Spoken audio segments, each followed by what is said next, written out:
watching Monarchy, the royal family at work on CBC.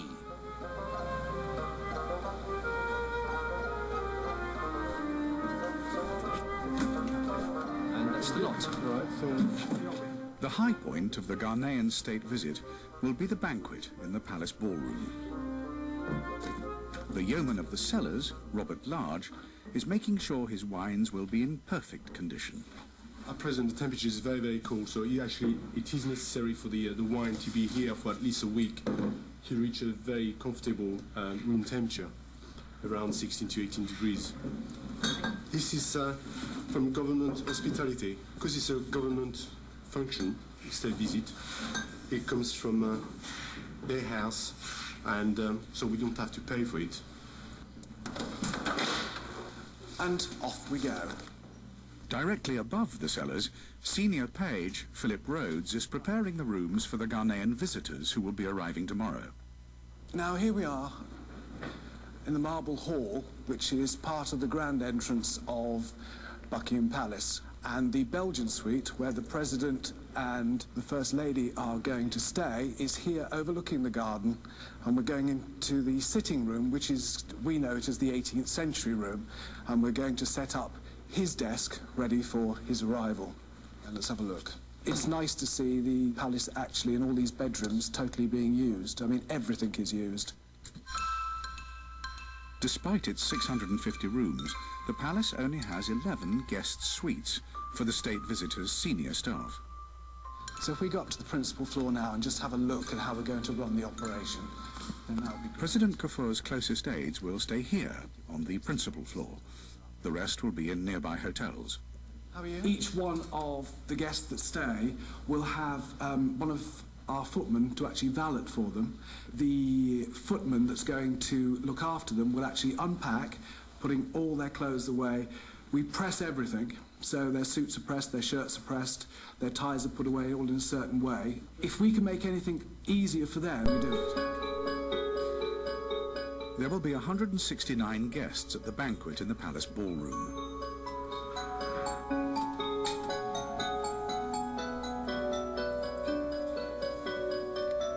When it was built in 1854, the 7,500 square foot ballroom was the largest room in London. For each visit, Royal Headquarters produces a manual that contains a schedule and a guide to protocol.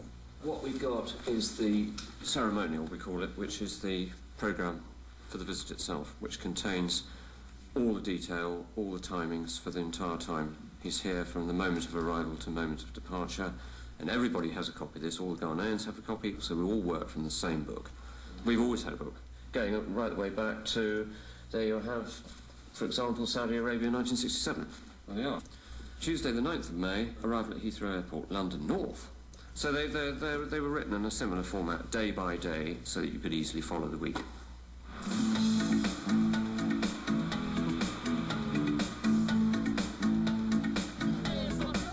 For Britain's Ghanaian community, the state visit means party time. Big crowds have turned out to see the formal public welcome.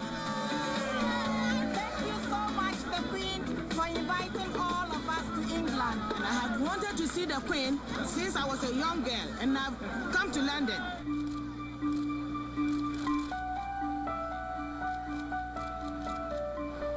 One of the earliest visits by a British monarch took place in 1520, when Henry VIII visited the King of France to sign a treaty of peace.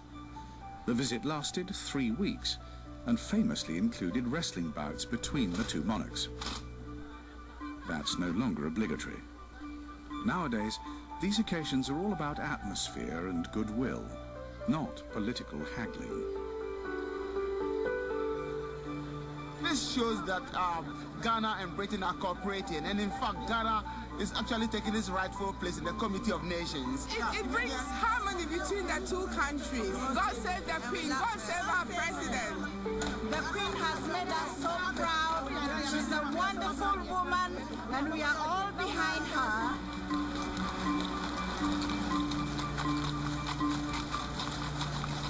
In the palace kitchens, royal chef Mark Flanagan is supervising the arrival lunch. John, you're going to have to That's going to have to come down quite a way. There's still a lot of water to come out of that, yeah? These are all the fruit plates which will go up onto the arrival lunch. You know, the guys take a lot of care. Every piece of fruit's polished. Every leaf is polished. Then, of course, we've got the worry that the china is irreplaceable. So it's a bit of a nervy job, and we try not to let the youngsters do that one, just in case. Her Majesty the Queen and her government are quite modern. They may use traditional trappings, all right, riding in a horse-drawn coach and all that. But there must be real meaning to the invitation in terms of socio-economic development for Ghana. They'll be looking after you, yeah? The welcome ceremony ends with gifts. The Queen honours President Kafur with one of her highest orders of chivalry. For the bath and the collar. All nice to be able to give you that. And I'm afraid there's always a photograph to add to it. Going to cherish it. And this is a sort of, this is for you yourselves. But you might be able to do some toasts in or something. I'll be tempted. Everyone expects the palace to be perfect, not least the staff themselves. You can never be good enough. There's always a margin for improvement. And these shoes are virtually brand new, so they don't produce a good shine yet, because the polish hasn't built up in layers yet. So for the moment, this will be my number 2 shoes, and then for this afternoon I'll wear my number 1s. It's been going for a couple of years now. Because it's such a long day, and you're on your feet for virtually 14 hours a day. The palace recruits its footmen largely from the hospitality industry, so they're used to being on the move all day. Your shoes, because it's leather shoes, they tend to absorb quite a lot of the moisture, so to speak. And by the time you do a state visit, after you've done almost 8 hours on your feet, it's always better to change into a fresh pair of shoes. It makes you feel better already. The yeoman of the cellars, Robert Large, likes his wines to enter the spirit of the occasion.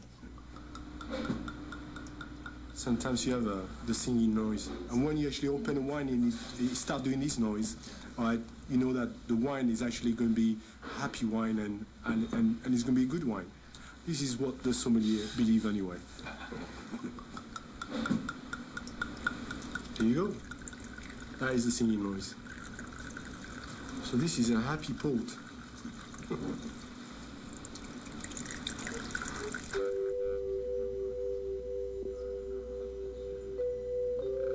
I think Her Majesty is coming very soon. She should be due to view the table at 6 o'clock, so she should be around very shortly. All pretty colours, right? Retired staff are often called back to help with the larger banquets. It's much closer, compact them. Closer? Yeah, compact them so they don't take much space. Sometimes they can be a little rusty.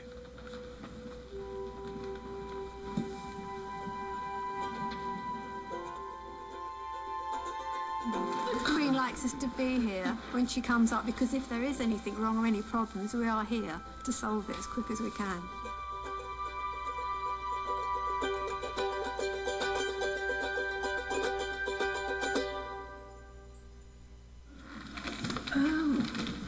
So it was very impressive. Well, it was very worrying. It's much fun with beating out the full decoration. I managed to find all the roses. Those are specially nice, the ones in The great big one, and they're scented as well, very slightly, not over-scented. That's right. That's very nice. So I don't know whether they have lots of flowers in them. They have these very... I think they have the exotic Yes, flowers. We yes. tried to discover in case there was a flower of Ghana, but we couldn't find out. So we think it's things like strelitzias and ginger flowers. Yes, I think because I think it's so hot out there. Yes, I think so. So that doesn't work here. No, no, not at all. The boss's eye for detail keeps the staff on their toes. At the back of the ballroom, she's noticed a new experiment with the lighting. What are those different, those new ones? We got these last November for the diplomatic reception, Mom. Ah, I can light this one up if you want to have a look. See. And they're off the main seat, are they? No, it's battery. Batteries? Yeah, Oh, they look very nice, don't they? charge up. 4 hours. Well, that's 4 hours, I'll do that. 4 hours. Well, hopefully we won't be here for 4 hours. I hope not.